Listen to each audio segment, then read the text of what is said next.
vaqtda Surxondaryo viloyati Qumqo'rg'on tumanida yo'l harakati xavfsizligi boshqarmasi xodimlari tomonidan harakat xavfsizligi ta'minlanib, sodir bo'lishi mumkin bo'lgan yo'l transport hodisalarini oldini olish maqsadida maxsus red tadbirlari olib borilmoqda.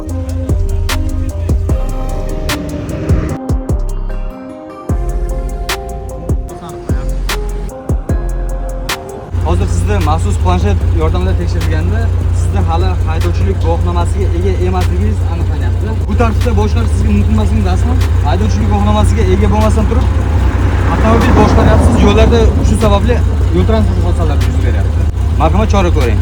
Damas rusumli transport vositasini to'xtatib tekshirganimizda haydovchilar tegishli hujjatlari, ya'ni aynan haydovchilik guvohnomasiga ega bo'lmasdan turib transport vositasini boshqarganligi ma'lum bo'ldi. Transport vositasini to'xtatib tekshirganimizda transport vositasini boshqarib yurgan haydovchilik guvohnomasiga ega bo'lmagan haydovchi ekan. Tumanning Yangiyer mahallasida ushbu Nexia rusumli transport vositasi to'xtatilib tekshirilganda haydovchi hali haydovchilik guvohnomasiga ega bo'lmasdan turib transport vositasini boshqarib yurganligi aniqlandi.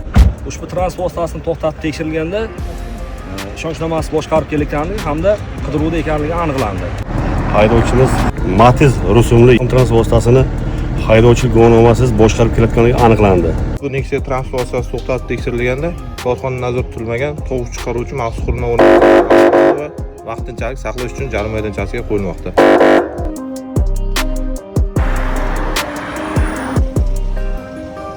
Ushbu Kia rusumli transport vositasi to'xtatib tekshirilganda haydovchining yonida me'yoriy hujjatlari yo'qligi aniqlandi.